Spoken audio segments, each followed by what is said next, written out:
139 diz de início a fim, ou seja, nem havia o início, até o fim está nas mãos do Senhor, no controle dele.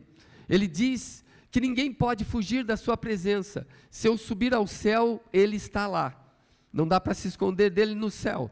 Se eu descer na terra, ele está. Se eu habitar nos mares, ele está. Se eu fizer a minha cama no mais profundo dos mares, ou no mais profundo do mais profundo abismo, ainda a Bíblia diz, o Salmo 139, que até ali a sua mão me guiará, e a sua destra me susterá.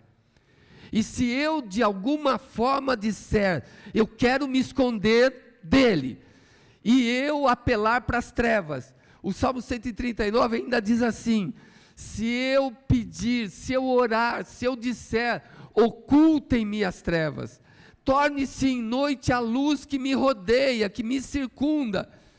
O salmista ainda diz assim: nem as trevas são escuras demais para ti, mas as trevas e a luz são para ti a mesma coisa. O que quer dizer? Quer dizer que você nem pensou o que vai começar a pensar, ele já sabe o que você pensou. Quer dizer que você nem falou o que vai falar agora, e ele já sabe o que você vai falar. Esse é o nosso Deus. Esse é o Deus que não perdeu o controle da raça humana, apesar de todos os pesares. Esse é o Deus que sabe o que está fazendo. Esse é o Deus que me conhece, que te conhece. Esse é o Deus que ouve o seu travesseiro. Esse é o Deus que vê as suas lágrimas. Esse é o Deus que você pode falar, o Senhor entende, e Ele vai dizer, entendo. Esse é o Deus que não se omite. Esse é o Deus que não se esconde. Esse é o Deus que não deixa a coisa rolar, porque Ele não encara. Esse é o Deus que Ele diz, venha a mim, vinde a mim, eu vou mudar a sua sorte, eu vou tirar o seu peso, vem que eu sei o que você está sentindo. E o Espírito de Deus passeia para fazer essa palavra viva. Então, eu quero trazer para vocês uma forma de ver o invisível para experimentar o sobrenatural. Uma certa vez, na reforma de uma igreja nossa em Santa Bárbara, tinha uma coleirinha presa, um pássaro, e era de um pedreiro. E eu chego naquela construção, eu vejo uma outra armadilha pronta para que pudesse pegar outro pássaro, ou seja, a andorinha canta, a coleirinha canta, e o macho vem, ou a fêmea vem, eu não sei qual dos dois cantam, mas, e quando desce ali, fecha aquela armadilha e os dois ficam presos. Se usa uma coleirinha para prender outra. E eu olho aquilo, eu chego e pergunto, de quem é isso aqui? Eu que estou pagando, lembra? Estou pagando, quero saber quem está na minha obra. De quem é isso aqui? E ninguém fala nada. De quem é isso aqui? Ninguém fala nada. De quem é isso aqui? Ninguém fala nada. Ok. Então é meu. Esse passarinho é meu, correto? Ninguém falou nada. Então era meu. Certo, gente? Quem cala? Era meu. O que eu fiz? Eu fui lá e abri a gaiola. Eu falei assim para ela, para aquele pássaro: você não nasceu para viver aqui. E se a sua vida depende de mim, então eu te liberto para cumprir o propósito de Deus na sua vida. Todo mundo ficou me olhando assim. Vou dizer, esse pastor é meio fora do ar, né? Falando com um pássaro e falando umas coisas proféticas para o pássaro. Você tem um propósito de vida. E eu falei alto, de propósito. Você tem um propósito de vida, foi criado para os ares. Você não pode viver numa gaiola. E se depende de mim a sua vida, eu te liberto. E abri a gaiola. E quem disse que a coleirinha saía de lá? Quem disse? Ela estava com tanto medo, já havia ficado no sol meio-dia. Ela estava completamente cansada. Ela foi para a beira da gaiola, lá no fundo da gaiola, e ficou com as asas assim, como quem diz, agora eu morro. Então eu enfiei a minha mão ela se debateu, até que eu a peguei. Quando eu a peguei, eu pus no meu peito. Deixei ela um pouco sentir o meu coração. Então, é uma criação, né? Não tem nada a ver, mas eu a abençoei. Então, abri a mão e soltei para a liberdade. Ela voou, sumiu, e eu falei, pô, nem para agradecer, meu. Aí depois ela voltou novamente, e desapareceu no horizonte e cumpriu a sua missão. Por que eu estou lhe contando isso? Muitas vezes, Deus se apresenta nas nossas vidas e tenta nos libertar de uma prisão. E nós estamos com tanto medo e tão impossibilitados de ver a sua ação. E apesar do amor dele, e apesar do cuidado dele, e apesar do carinho dele, eu estou muito reticente a tudo que ele vai fazer. Eu desconfio de tudo, como aquela coleirinha. Ela desconfiava de tudo, muito medo, e se debatia e não deixava eu tocar nela. Muitas vezes Deus quer tocar em nós, Deus quer falar conosco, Deus quer mudar a nossa rota, Deus quer mudar o nosso prumo, Deus quer nos dar uma nova direção, e eu não deixo. Porque eu já fui ferido, alguém me colocou numa gaiola, alguém me machucou lá. Ah, o outro pastor fez isso, o líder fez aquilo, então eu venho marcado, e eu tenho um encontro com o Senhor, e eu não consigo passar por cima da minha dor, eu não consigo enfrentar o meu medo é maior do que o amor dele por mim. Eu coloco o medo como um gigante, e eu não deixo esse grande amor de Deus chegar até mim. Então os meus pensamentos pré-concebidos se tornam barreiras, empecilhos, que o Senhor tem que derrubar esses muros se quiser falar comigo. Ele tem que usar da sua força amorosa, entrar com a sua mão forte e mostrar um mundo além desse que meus olhos veem, um mundo sobrenatural, um mundo que comanda o mundo físico, um mundo que nós não estamos aqui por acaso. Alguém me disse o seguinte: eu quero morrer, e eu disse, por que você quer morrer? Porque eu não aguento mais essa vida. E eu disse, e depois, o que vai ser de você? Ele disse, eu não acredito no depois. Eu disse a ele, você acreditar ou não no depois, não quer dizer que o depois não exista. Pensa comigo, se o depois não existir, ótimo, a pressão da vida aqui que você não suporta, você se eximiu dela, você fugiu dela, já foi embora da vida como um covarde, mas pelo menos você não tem mais ela te perseguindo. Agora pensa comigo, e se tudo aquilo que você pensou, que Deus não existe, que o além não existe, que a outra vida não existe, e se tudo isso existir, me diga, o que você vai fazer depois que você passar dessa vida? Então ele parou, pensou, refletiu, e ele disse, pensando por aí, eu não quero morrer. O que eu vou trazer para você aqui, uma situação extremamente linda, de Hebreus capítulo 11, versículo de número 3, onde está dito ali que pela palavra de Deus, os mundos, o universo foi criado. Fala assim, pela palavra de Deus.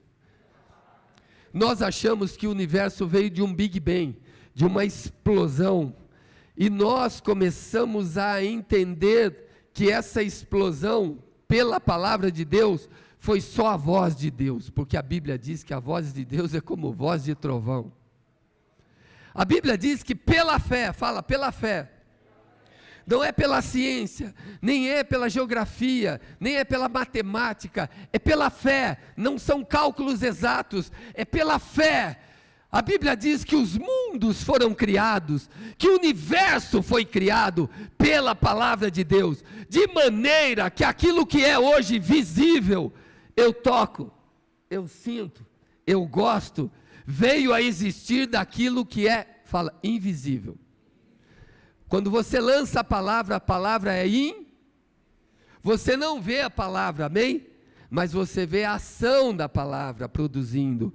Então, os mundos foram criados por uma ordem de Deus, e essa ordem de Deus materializou-se naquilo que nós conhecemos hoje como algo visível, palpável, tocável.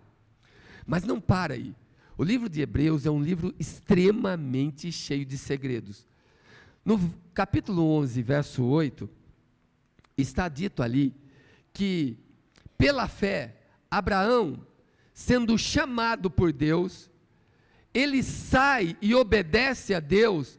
Mas uma coisa interessante que sempre que eu leio, eu me pego no lugar de Abraão, se eu faria isso. Olha o que diz, fala assim comigo, sem saber para onde ia. A fé não explica, a fé acontece. O milagre não se explica, milagre se experimenta.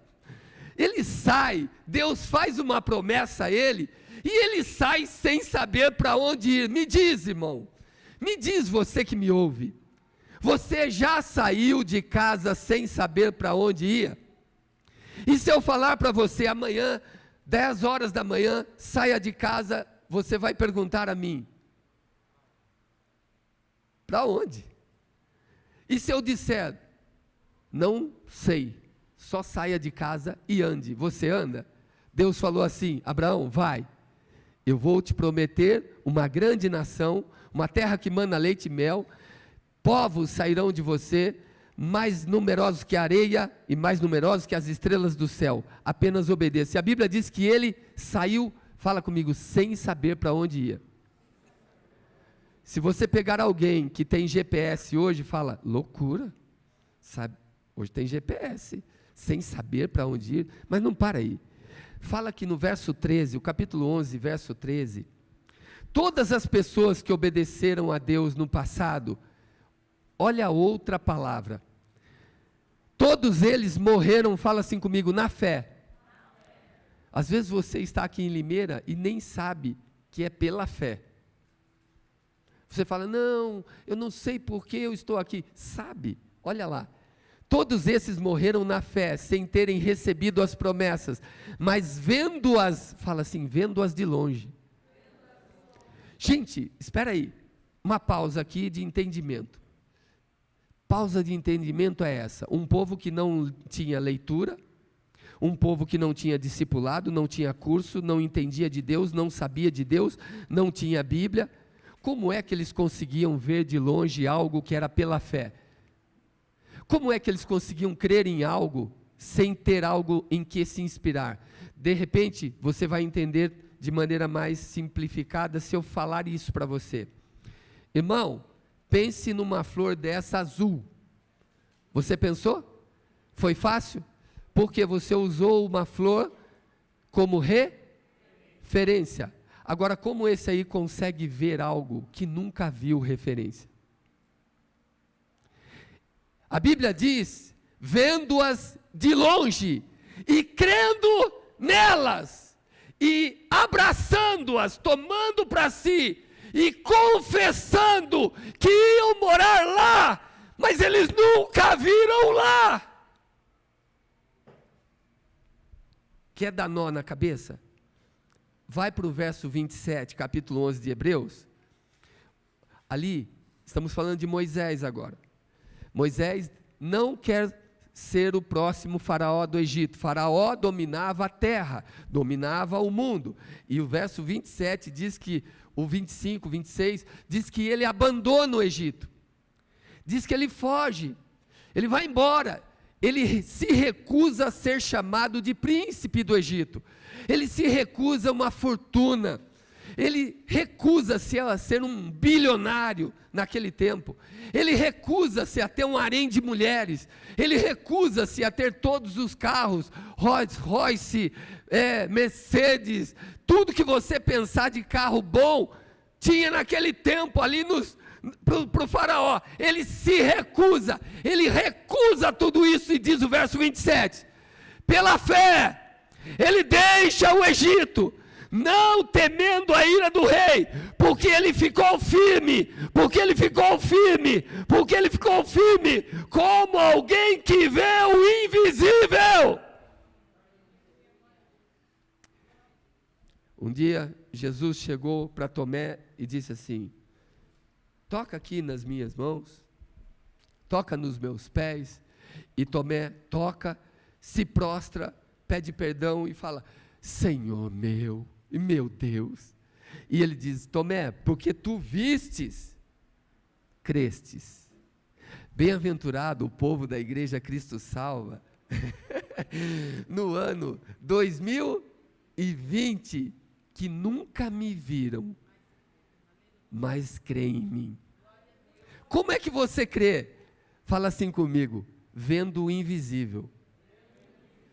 Me diz por que você está me ouvindo hoje. Me diz que absurdo é esse de você estar me ouvindo hoje. Eu estou pagando para você? Eu lancei um convite e fiz alguma coisa extraordinária que te trouxe aqui? Você está aqui porque dentro de você, sem você saber explicar, sem saber como, tem algo em você que busca esse invisível, esse sobrenatural.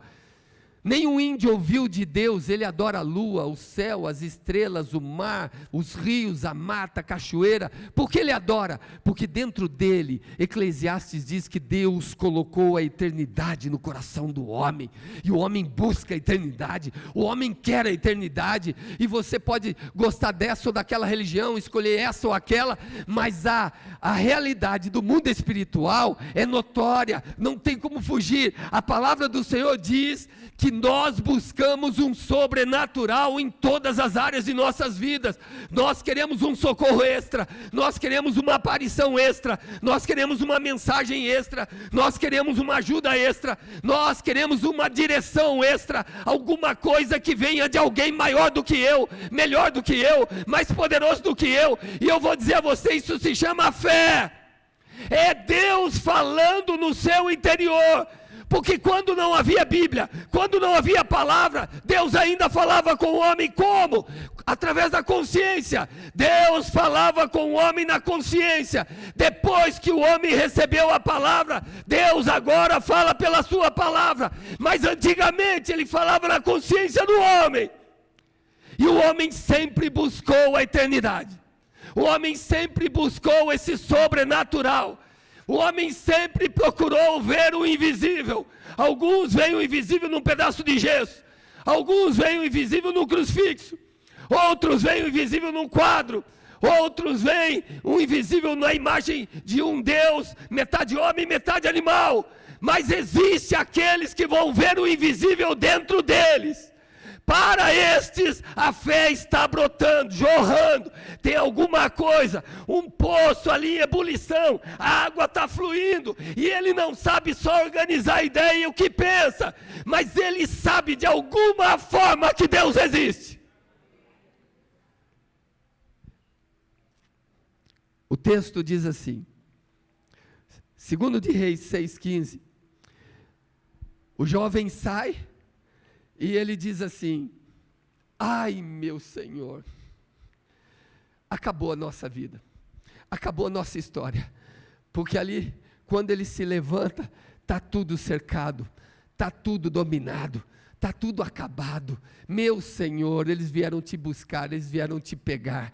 Sabe, nós, através desse momento, todos nós, precisamos de algo para entender o que está à nossa volta. Escute que eu vou te falar em nome de Jesus. Todos nós vamos passar por um momento de aflição, de cerco, de pressão, de tomada de decisão. Todos nós vamos ser confrontados de alguma outra forma, e eu preciso ter olhos abertos. Aquele jovem, quando ele viu o exército, ele não tinha olhos abertos, ele só viu aqui agora, ele não sabia o que estava por trás da situação, por trás daquele cerco, ele não sabia quem é que estava fazendo isso, e o que estava acontecendo ali. Ele só via dor, ele só via prisão, ele só via masmorra, ele só via sendo levado como escravo. E nós, quando não temos a visão espiritual de Eliseu, quando nós não temos os olhos abertos para o sobrenatural, nós tomamos decisões erradas, fazemos coisas erradas, nós somos movidos pelo orgulho, pela ganância, pela direção errada dos nossos olhos, mas os nossos olhos nos enganam. E a palavra de Deus diz que quando ele vê, a primeira coisa que ele faz é chorar, a primeira coisa que ele faz é lamentar, a primeira coisa que ele faz é como a maioria de nós fazemos. Você perde o emprego e você já pergunta: e agora o que vai ser? Você não sabe se tem algo sobrenatural por trás, você não sabe se Deus está trabalhando ou não. Mas acaba uma etapa na sua vida de um jeito não planejado, e a primeira coisa que fazemos é murmurar, é reclamar e é nos jogar para baixo. Quantos de nós não fazemos isso? Não tem, gastou o dinheiro onde não podia gastar, não chegou o dinheiro, e as reclamações, as murmurações, porque os nossos olhos espirituais não estão abertos.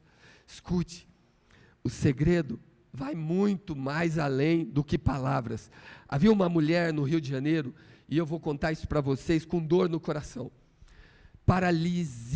Paralítica, veio numa cadeira de rodas para mim. Eu, no final da reunião, orei por ela, e colocamos ela de pé. E ela andou, e nós glorificamos a Deus, e aquela mulher andou toda dura, mas andou, e nós estávamos extasiados pelo poder que veio sobre a mulher. E aquela mulher, nós a levamos para casa, e fechamos a cadeira dela, e falamos assim: nunca mais volte a se sentar nessa cadeira.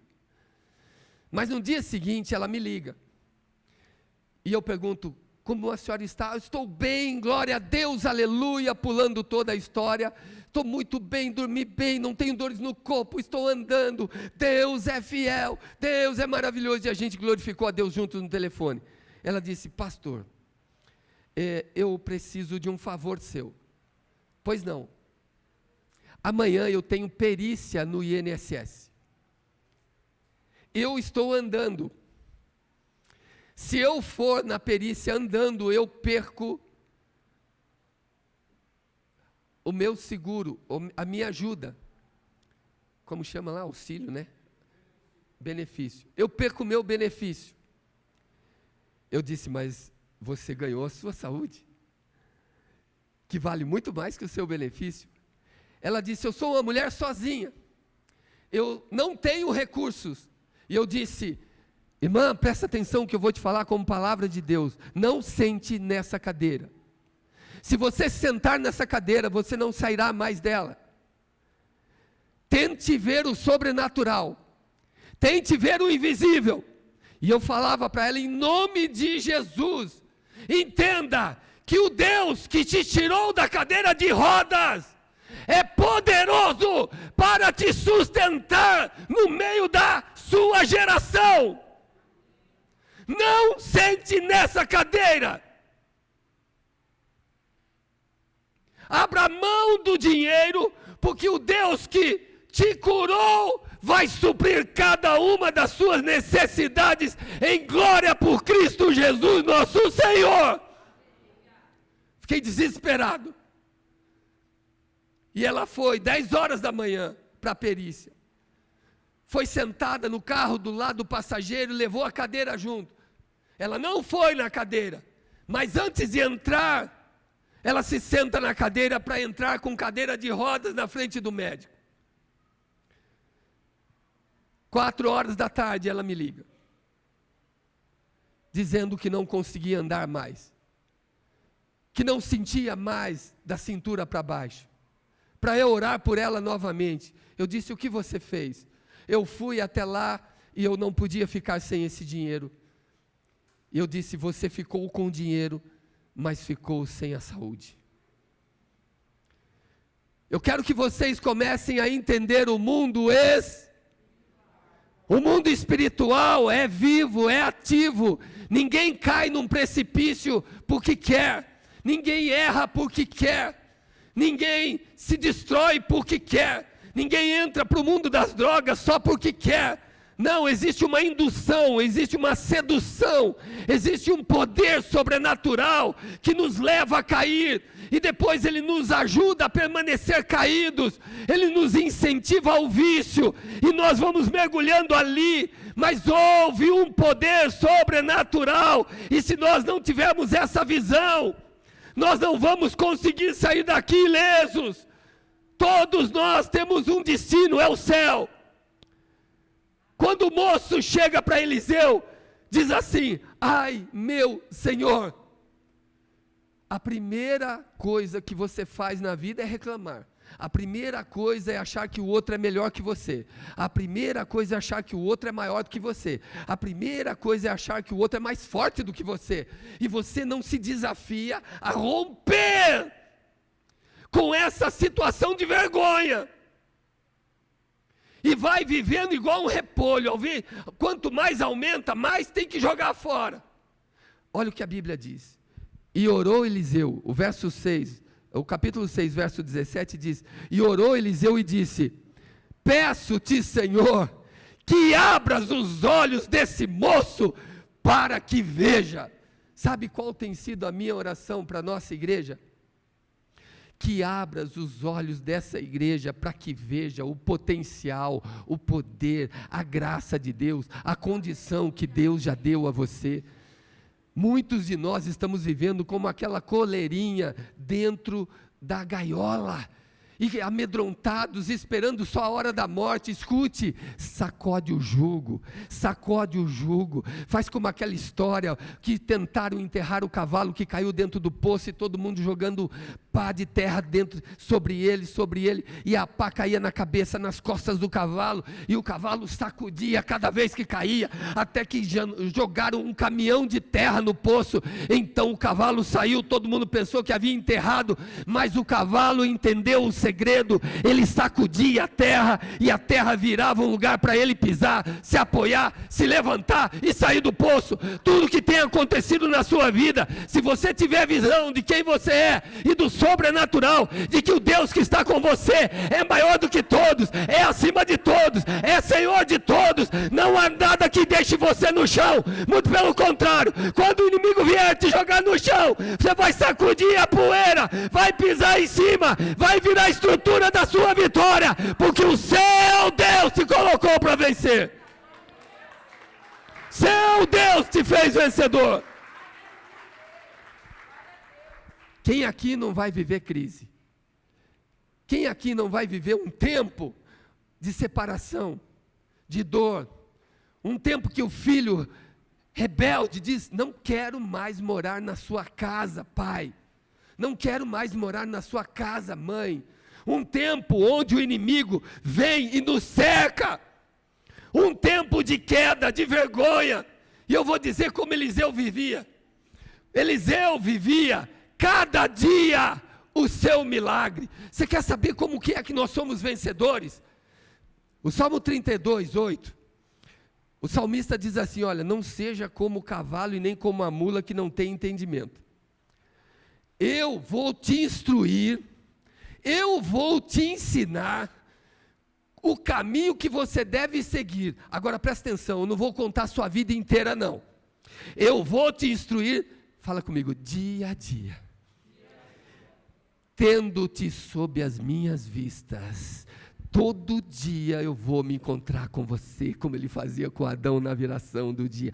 Todo dia estaremos juntos, todo dia caminharemos juntos, todo dia eu vou falar para você, eu vou te instruir, não vá por lá, não vá para cá, não faça isso, não faça aquilo, faça aquilo outro, vai por lá, vai por mim. Todo dia ele diz: eu vou te instruir, eu vou te ensinar o caminho que você vai ter que seguir. Eu vou estar assim, ó, eu de olho em você.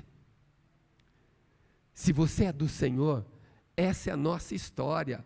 Você não vive sozinho, você não é um eremita, você não vive numa lesma, num caracol, você é ovelha do bom pastor, e o bom pastor dá a sua vida pelas ovelhas. Ele direciona a sua ovelha com a sua voz, e ele diz: as minhas ovelhas ouvem a minha voz e me seguem. Como Eliseu vivia? Ele vivia cada dia o seu milagre. Como assim? Me diz, se fizéssemos uma enquete aqui, quantos de vocês têm o suficiente já para o ano que vem? Vocês diriam: não, precisamos conquistar isso mês a... com muita luta, com muito sofrimento, sacrifício, cada um vai dizer. E se eu disser a você que Eliseu vivia assim, um passo de cada vez? Fala comigo, um passo de cada vez. Como eu vou pagar o aluguel? Se você pensar na sua conta agora, você não consegue. Mas antes de chegar ao aluguel, um passo de cada vez. Fala, um passo de cada vez. Como eu vou pagar o carro? Como eu pagarei o seguro? Como eu vou fazer isso? Como eu vou fazer aquilo? Um passo de cada vez até o fim da jornada. Isso é fé, é crer que aquele que me chamou jamais abortaria os seus propósitos. Se uma vez ele curou a mulher da paralisia, ele jamais abortaria o efeito da cura, deixando a mulher morrer de fome. Um passo de cada vez. A sabedoria não é você sair por aí fazendo empréstimos e se atolando. Olha, porque eu tenho que pagar, e já empresta 20 mil reais para ficar pendurado na mão de um agiota. Um passo de cada vez, e você vai ver e vai começar a contar as bênçãos que Deus já fez, e você vai olhar para trás e vai dizer: como isso aconteceu, porque se dependesse de mim, eu nunca conseguiria isso. Nunca! A Bíblia diz que Eliseu vivia um passo, um dia de cada vez, para viver tantos dias. O amanhã não é nosso, gente. O amanhã não nos pertence. Tem um ditado que diz assim: não há vale tão profundo demais que Deus não seja mais profundo ainda. Não há, gente, não há escuridão, nem trevas capaz de esconder aos olhos daquele que é luz. Não há nada não há deserto que dure para sempre. Não há noite que permaneça eternamente. O Salmo 30, verso 5 diz que o choro pode durar uma noite inteira, mas a noite acaba. Fala comigo, mas a noite acaba. Fala, mas a noite passa. Se a noite passa, significa que tudo passa. Ah, mas essa dor, eu não vou aguentar, eu vou morrer. Não vai. Por que eu não vai morrer? Porque existe um Deus que te deu força, capacidade e determinou que a noite não seja eterna. E Ele é luz. Você vai vencer porque Ele é luz. Ele é o fim da escuridão na sua vida. Tudo passa. Não vou suportar. Vai. Quem tem o Senhor suporta o choro. Você não está isento dele, vai chorar, mas ele só dura uma noite, porque no final tudo vai dar certo, porque Deus é o nosso final. Você pode sair daqui vendo o invisível e experimentando sobrenatural. Você pode sair daqui entendendo que a sua vida é um milagre, que talvez você não esteja vendo. A sua vida é um milagre. Você está andando enquanto outros empurram uma cadeira de roda. Você está enxergando enquanto outros são levados pela mão de alguém e vive com uma bengala. Você está vivendo aqui um milagre. Tem gente que reclama do trabalho todo o tempo. Todo o tempo o trabalho dá dor no braço, dá dor na mão, dá dor no olho, dá dor no cérebro, dá nó, e reclama. Parou para pensar quanta gente não tem trabalho. Você é abençoado e não sabe. Esses dias eu jogando futebol com os meninos, Eu olhei para o céu, no meio do jogo, eu falei, Deus, como o Senhor é bom, de me permitir estar aqui correndo, e de quebra ainda mandou os melhores anjos no meu time, estamos ganhando, entende? Deus é bom, tem um milagre na sua vida todo dia acontecendo, e você não percebe, muitas pessoas não percebem ainda, que a sua vida é um milagre, gente. Olha, eu não era para estar vivo, eu estou vivo porque eu sou um milagre. O Senhor me guardou quando o inimigo queria me levar, eu não era para estar aqui falando disso. O Salmo 35, antes do choro que eu contei para vocês, diz que a ira dura só um momento, mas presta atenção no final, no seu favor está a vida. A vida que você tem é um favor de Deus para nós. Você tem que amar a vida, e amar viver a vida, então a vida ficará mais fácil para você, um passo de cada, uma conquista de cada, uma vitória de cada. Segredo, gente, está na Bíblia. A vida de Eliseu não era nada fácil. Diz que nos últimos dias de Eliseu ele não enxergava direito, ele precisava de uma pessoa para dirigir ele. Diz que ele não tinha comida, não tinha o que comer. Diz que ele não tinha riquezas, ele não tinha bens. Diz que ele era um homem simples, mas ele tinha um exército todo à disposição dele. A terra inteira não tinha ninguém à disposição. Eliseu tinha um exército à sua volta. Eu vou contar uma coisa aqui de alguém que eu ouvi, de um feiticeiro, de um bruxo, para você entender o segredo. Quem é você? Quem é você?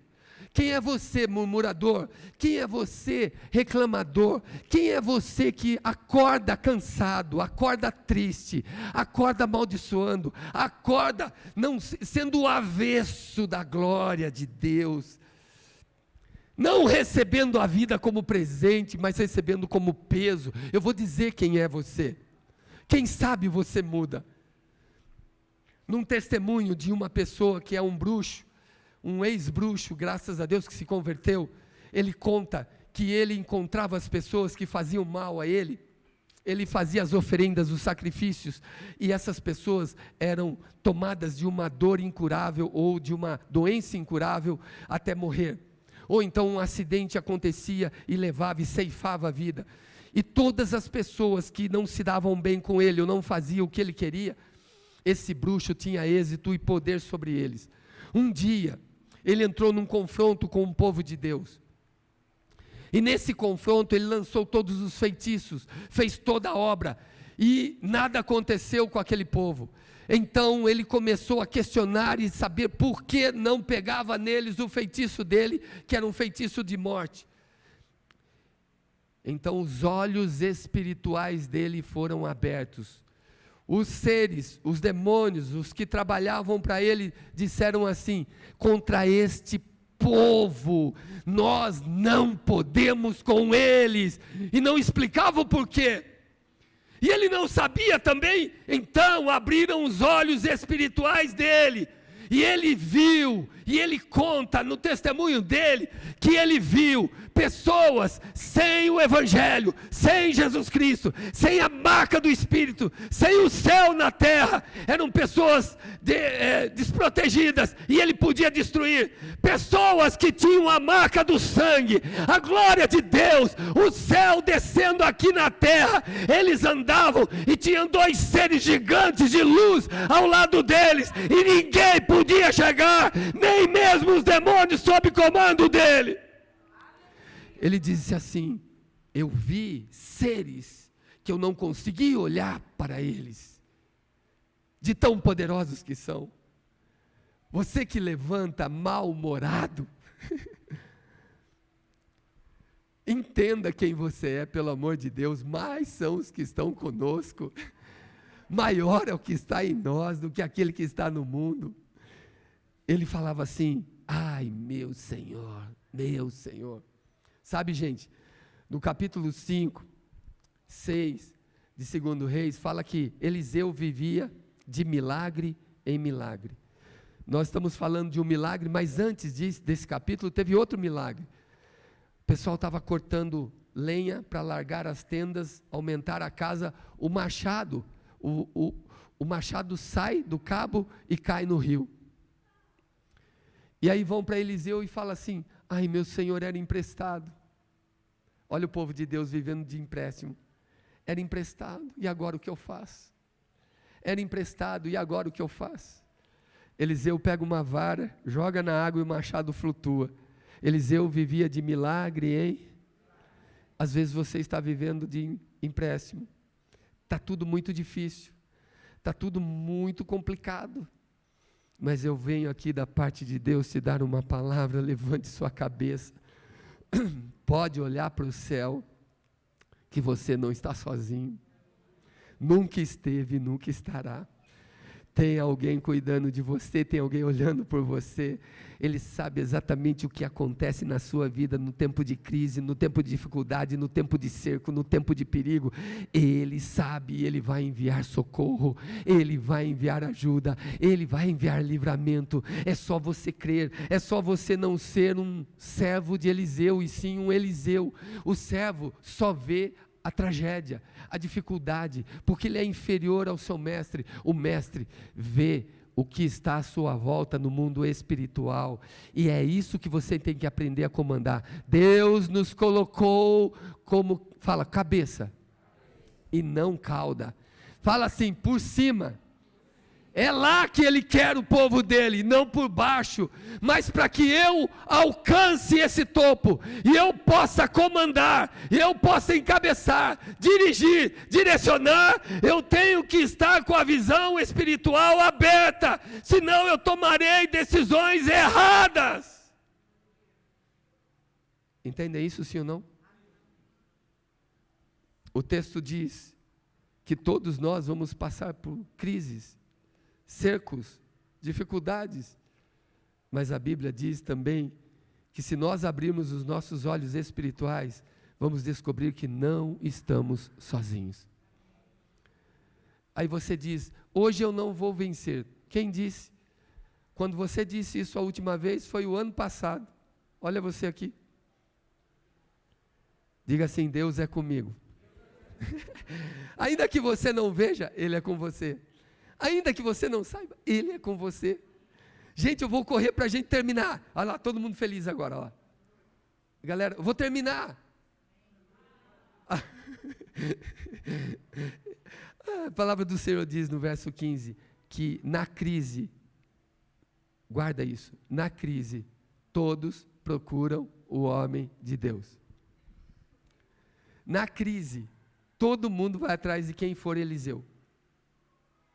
Só Eliseu consegue ver Deus na sua vida. A maioria da igreja vive servindo, como o servo de Eliseu, o moço de Eliseu. Mas na crise, não é o moço que resolve. Sabe quando acontece alguma coisa na sua vida e você fica compartilhando, se confessando, contando os seus pecados, seus podres, seus erros, suas quedas, suas dores, para pessoas que são servos de Eliseu? Só Eliseu consegue ver o sobrenatural.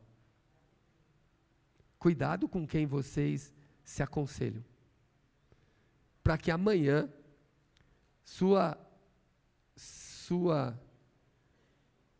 seu nome ou aquilo que você contou não esteja rodando por aí.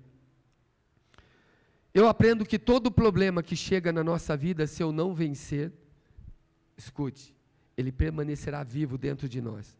De novo, todo problema que chega na nossa vida, se eu não vencer, eu não adianta trocar de cidade, de emprego, de família, de igreja, de trabalho. Todo problema que chega dentro de você, se você não vencer, você carrega ele com você onde você for. Por isso que uma das ações de Deus na vida de quem é dele é voltar no lugar onde nós, caímos. Onde foi que você caiu? Tem que voltar. Onde foi que você caiu? Tem que voltar. É lá que começa o conserto direito para a sua história.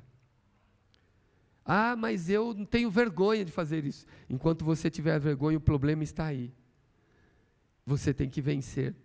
Esse exército que te cerca, só é possível vencer quando você descobrir um exército maior a seu favor. Enquanto você não descobrir, você vai achar que o problema é o maior. Gente, o problema não são as pessoas. As pessoas são usadas para serem um problema para nós. Paulo, em Efésios vai mais longe, ele diz que a nossa luta não é contra a carne mas sim contra os principados, potestades, os seres dominadores espirituais, dominadores desse mundo tenebroso. A nossa luta não é com pessoas que machucaram você, falaram de você. A sua luta é no mundo E eu digo mais, Provérbios 24:10 diz assim, ó, se você no dia da sua luta, da sua dor, se mostrar frouxo, no seu tempo de angústia, a sua força vai ser pequena. Olha lá, se te mostrares frouxo no dia da angústia, sua força será pequena. O que é mostrar-se frouxo? É assim, ó, ai meu Senhor, agora acabou mesmo. Agora não tem mais jeito. Agora a vaca foi, olha como vocês sabem. Agora a água bebeu, não é a onça? Agora a onça bebeu? Olha como nós sabemos. Olha, se você se mostrar frouxo diante da adversidade, é Eliseu. Como assim? O que é isso? Você está achando que isso aí é grande coisa? É porque você não conhece o seu Deus? Comece a conhecer o seu Deus e você vai ver quem é que está no topo da cadeia, quem é que está no topo da montanha, quem é que comanda o universo, quem é que dá ordem às estrelas, quem é que cuida da minha e da sua vida, quem é que te põe você de pé todos os dias. Olhe para o céu e você vai ver quem é que manda nesse lugar. Não fuja disso. Amém, gente? A palavra do Senhor, eu vou pedir que o louvor suba aqui, para a gente poder estar junto, para a gente terminar juntos. A palavra do Senhor diz que Eliseu é uma coisa que eu quero que você saia com isso no coração. Fala assim comigo, Deus está sempre presente. Fique de pé comigo. Em 2 de Reis 6,16, põe um versículo para nós aqui. Olha o que Eliseu fala. Não, fala comigo, não temas, porque mais são os que estão conosco do que aqueles que estão com eles. Fala assim comigo, não temas. Bate no peito e diga assim, fecha os olhos e fala o seu nome e diga, não temas. Você está enfrentando um momento difícil lá em casa? Não temas. Você está enfrentando um momento difícil no casamento? Não temas. Você está enfrentando um momento difícil no trabalho? Não temas. Você está enfrentando um momento difícil na escola? Não temas. Você está enfrentando um momento difícil no relacionamento? Não temas. Você está enfrentando um momento difícil no ministério? Não temas. Tudo está no controle do Senhor. Mais são os que estão conosco. Mais, fala assim comigo, estão. Tempo presente, gente. Não é estiveram, nem estarão. O texto diz assim, mais são os que...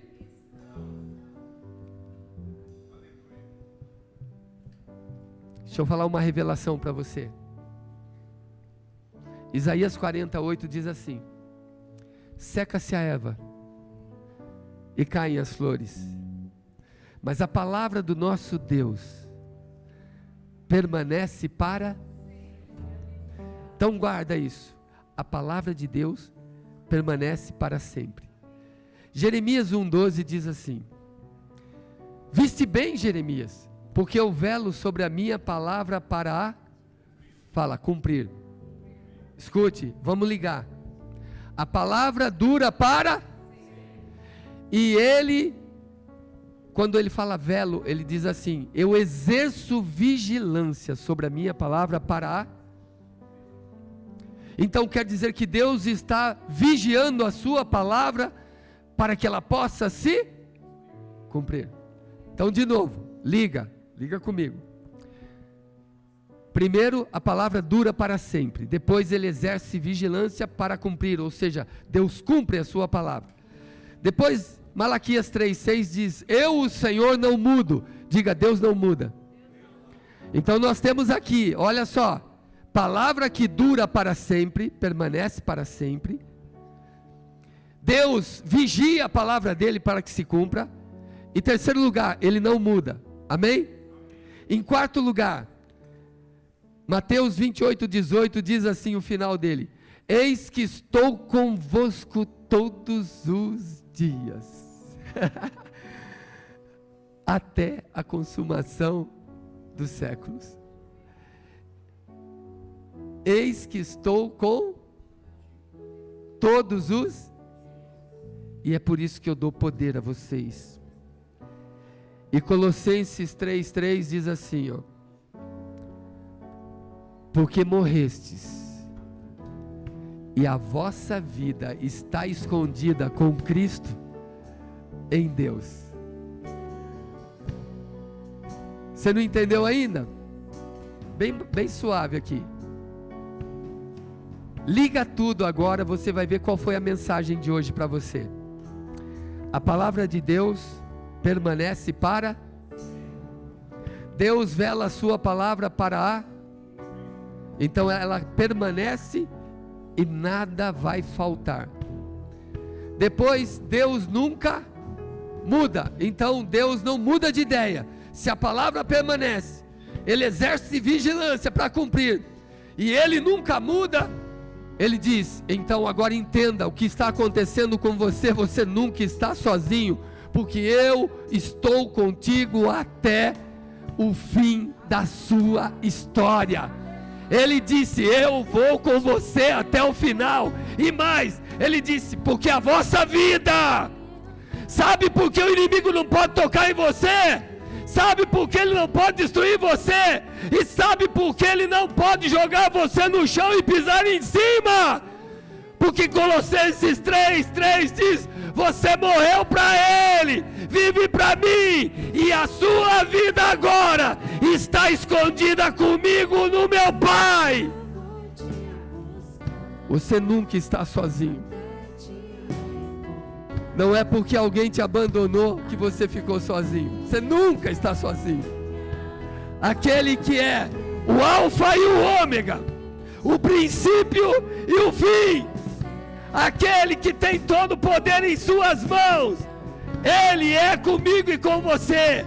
Aquele que diz que é o primeiro e o último, e só Ele, só Ele, só Ele, só Ele rendemos glórias. Ele disse: você nunca está sozinho, eu estou com você. Hoje eu quero que você saia daqui veja o sobrenatural, experimente isso. Existe um mundo além desse, existe um poder além desse, e eu digo a você, é possível experimentar, é possível viver a glória do Senhor, porque para com Deus não haverá dificuldade se você entender quem você é em Cristo. Quando alguém sabe quem é, o céu trabalha a favor. Creia. Ah, mas está demorando. Esqueça o tempo. Deus é o dono do tempo. Porque a Bíblia diz que para Deus não há impossíveis em nenhuma de suas promessas. Creia, somente creia. Ao sair daqui, você vai entender que tudo que o inimigo intentar contra você, Deus vai superar. Tudo que ele lançar, vergonha, Deus vai te dar. Fala comigo, dupla honra. Se ele tentar envergonhar você, Deus vai te dar dupla honra. Se ele tentar te diminuir, Deus aumentará a sua grandeza. Se ele tentar acabar com as suas forças, a alegria do Senhor vai ser a sua força. Se ele te desonrar, Deus vai dar dupla honra. Deus vai superar o que o inimigo fez contra você. Levante as suas mãos. Adore. Adore. E diga a Ele: Deus, eu quero ver o invisível. Eu quero experimentar o sobrenatural. Vou descer ao mar, mergulhar no mais profundo, só pra te encontrar. Eu vou te buscar até te encontrar, até que eu tenha mais de ti. Vou subir aos céus, vou descer ao mar, mergulhar no mais profundo, só pra te encontrar. Você que está aqui, agora começa a falar com o Senhor. Diga: Deus, eu estou vendo. Eu estou vendo. O que o Senhor quer para mim é liberdade. O que o Senhor quer para mim é vida. O que o Senhor quer para mim é vitória. É unção, é poder. Eu não posso me comportar como alguém que não viu. Eu assumo minha vida hoje. Eu tomo as rédeas da minha existência. Eu vou ver, eu vou ver, eu vou ver, eu vou ver o sobrenatural.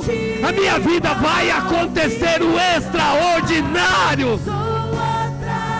Aleluia, aleluia. Arabaxarabacura, alabaxara. Vou te palpitar, sou atraído pelo teu olhar. Você que está aqui, põe as duas mãos no coração. As duas mãos no coração. Se a luta é grande, a sua vitória é maior. Se a vergonha é grande, a honra é dupla. Se a enfermidade é grande, a cura é milagrosa. Se a tentação então vier e for sobre-humana, o escape será divino. Se a queda foi humilhante, levante a sua cabeça, a sua vitória será retumbante.